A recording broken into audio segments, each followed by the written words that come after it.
Oh, hello everybody. Been a minute. Time for what seems to be becoming our quarterly check-in. As always, crazy work schedule. Never know when I'm working, when I'm not. So I do what I can. I got to get stuff done, and quite honestly, doing a video slows me down. I wish it didn't. I wish I was better at doing it, but it is what it is.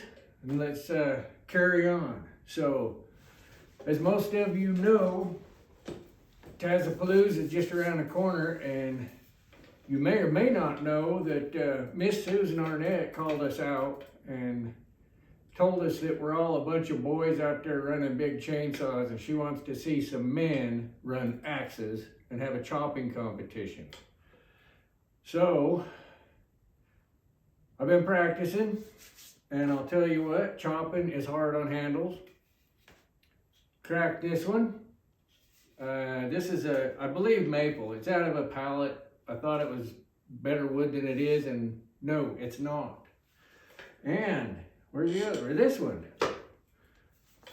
Broke that guy too. Same wood. Nice handle. Swung nice, but if they break, what are they good for? So, I'm sorry if that was a little loud. We've got this lineup of axes that I'm practicing with, trying to figure out which one's gonna be my competitor. Jersey wood slasher, another maple handle. That one's gonna get replaced. Got the blank right there. We got this Kelly Perfect bevel that I broke, Jersey, getting a new handle. Let's see what else we got here. I'm not leaving myself any room for losing. I want to know what I got that's good. Here, Kelly Flint Edge on an Adirondack handle. That one's pretty good. I tell you, that Kelly Perfect is a swinger. It's a good chopper. And this is a Warren Forest King, but it may get a new handle. This little funky knob on here wore a blister on my pinky the other day, so it might get a new handle too. We'll see if we got time. But one more, another one of them funky little handles. I don't know. That's a 3.5 pound. Oh shoot, hand forged. That's an old axe, and it's a good swinger too.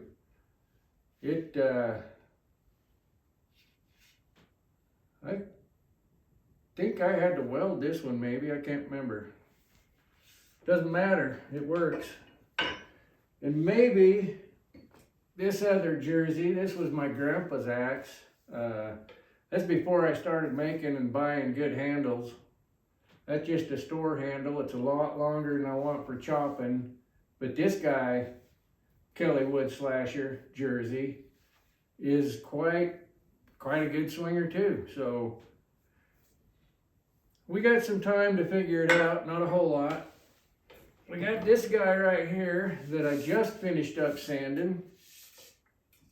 And it is gonna get that guy put on it. This was on that broken handle. And that is a Collins beveled double bit. And it seems to be a pretty good chopper. I've had all these choppers hanging on the wall, and I didn't ever really use them because chopping's a lot of work when you got a chainsaw. Susan, it's a lot of work. That's all right though. We appreciate the call out. So that's just a kind of a look at the lineup I got going for the chopping competition. There is one more thing I want to show you though, and we'll talk about, and I know some of you maybe on the live feed seen it. Where'd I put it?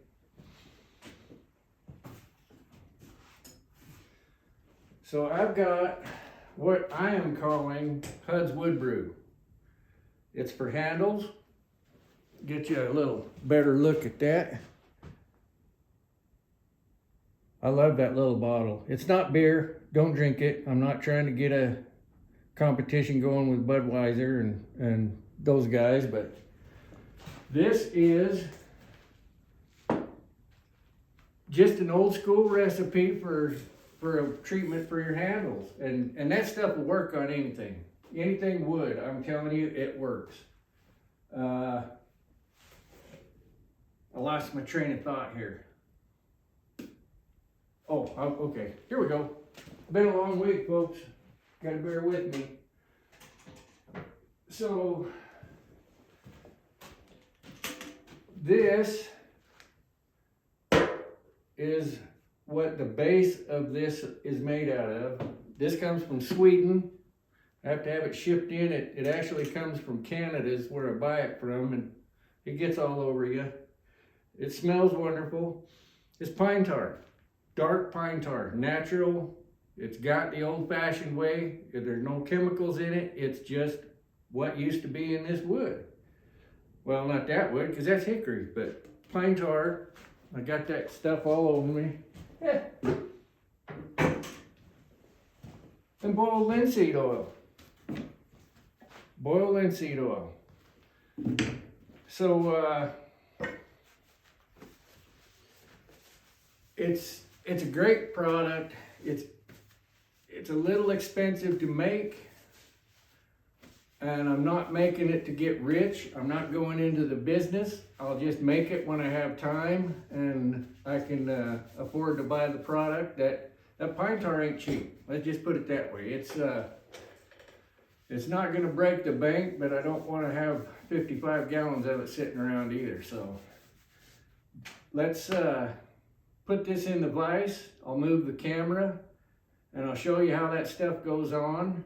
It's I messed with the ratios between the blow and the pine tar to get a nice finish that is not sticky, but as you're using the axe and you're getting a little warmth and friction build up in your hands, it gives you grip. When you're done, your hands aren't sticky, they're not nasty like mine are right now from getting that stuff on me straight. But I think we landed in the right place. So I got 21 bottles of this. It's 4 ounces. I got to get back in thinking mode, put all the components together price-wise, bottles and the liquid and all that stuff, and we'll figure out what I'm going to charge for it. I'll make enough money to pay for shipping and buy more product and maybe buy a case of beer. You know, I'm not looking to get rich. Yeah, I'm a truck driver, not a chemical handle stuff builder. So that's where we're at on that. Like I say, I'll put this in a vise. I'll show you how it goes on. Super easy. I wish you could smell it. It smells great. Let's get after it. Alrighty then, very simple application method. I just use one of these old sponges. It's like a cloth sponge, terry cloth probably. I've used this a lot. I put it back in the bag. I don't even seal the bag and it stays supple, soft.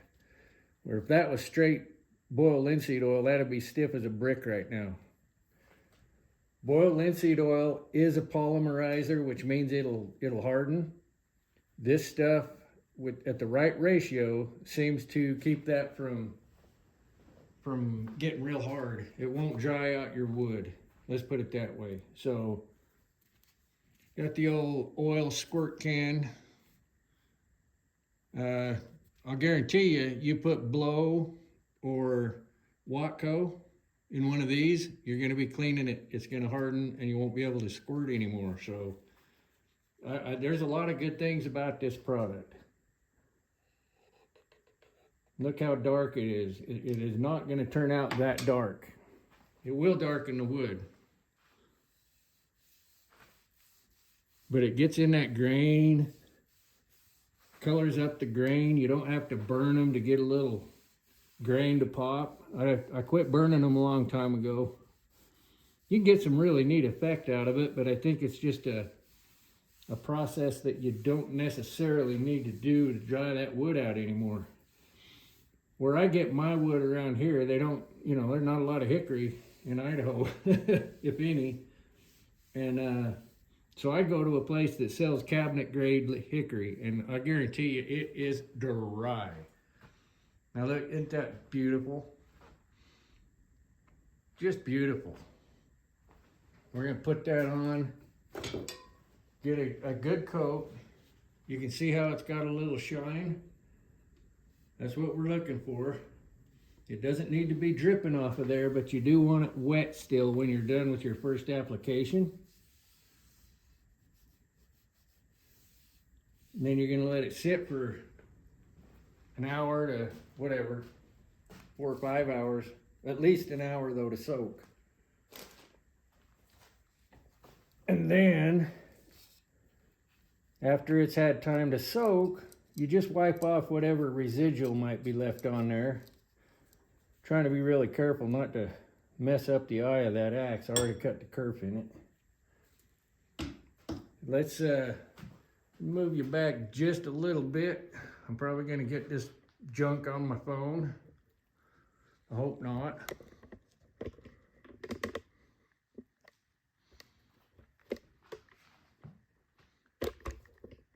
There we go. I would recommend wearing gloves. I don't think it's gonna hurt you any, but you know, it it stays on there. You'll get it all over the place.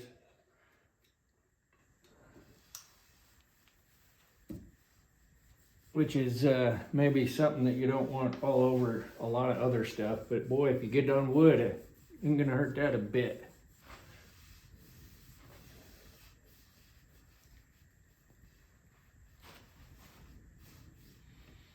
Not a bit.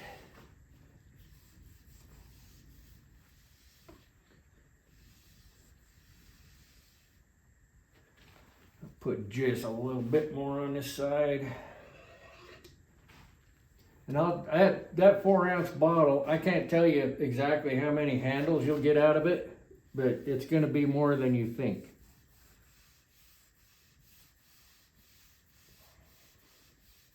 I filled up that squirt bottle, I imagine that's 4, maybe 5 ounces, and I have done a lot of handles with it. I've been toying with this stuff for about 6 months, trying to decide if it was something I wanted to pursue for you guys, you know, not just myself. And it's worth it. I really love this stuff. I do. You don't get that too tight, bub. Get a little more on this side. You know, I started out with Watco, and there's nothing wrong with Watco. I like it. That Danish oil. But like I say, the hickory I get is so dry already. It needs a good drink. And that, my friends, is a lovely finish, if I don't say so myself. Make sure we got it down here on a palm swell. Now usually I brand these before I put this stuff on. You can do it either way. It's a little easier if it's not already on there, and I just thought about that, so we'll brand it later. Boy, excuse me. The wind hasn't quit blowing around here for more than a day in about 2 months, and I'll tell you what, my sinuses have just about had the course.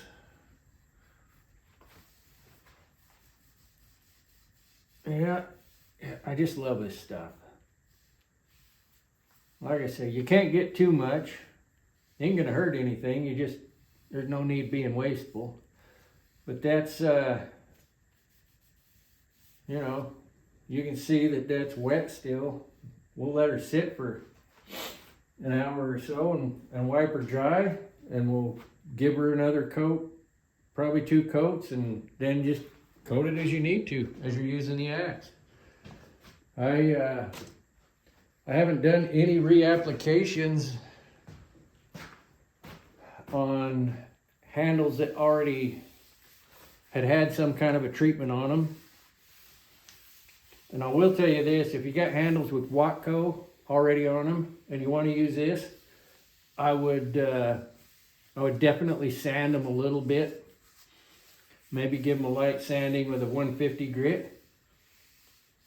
Not enough to change the shape of anything, but enough to maybe break the coating of that Watco, because it will tend to be really sticky. I'm not even sure I could recommend doing it. It's okay. It's not going to hurt anything, but be careful because it will be sticky. That's why I wear the gloves. Rub that stuff in. I love it. Love it, love it, love it. So yeah, like I say, this is just kind of an introductory video, letting you know that this stuff's going to be out. It will be available in very small batches probably. Like I say, I've got 21 4-ounce bottles right now. We'll figure out what it's worth, and we'll go from there. We'll figure out how to get in contact with each other. So hang tight, be right back. So I guess in closing, let's just say I can't wait for Tazapalooza. I miss everybody that we've met there over the past couple of years, and I'm very excited to meet. It sounds like a bunch of people I haven't met before this year.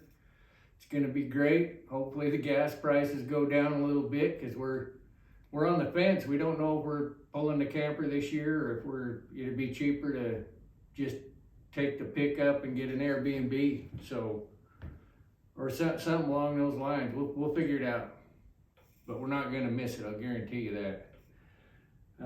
Appreciate you guys for showing up.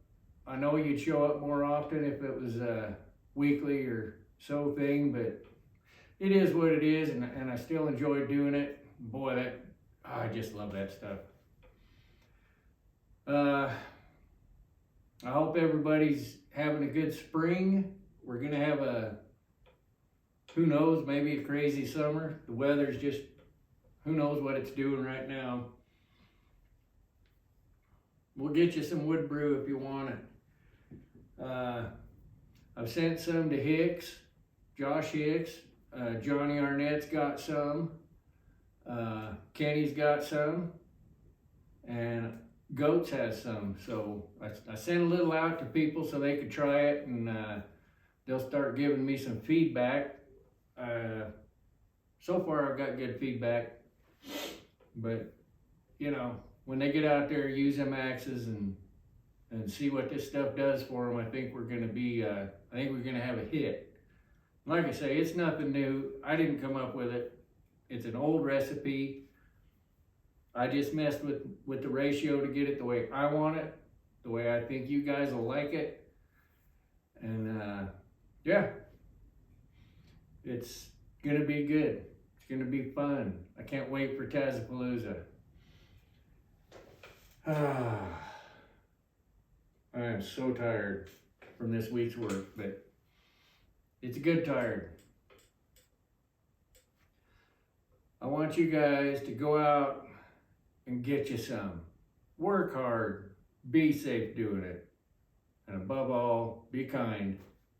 I love y'all. Can't wait to see you at Tazapalooza or wherever we happen to bump into each other. Now go out and get you some.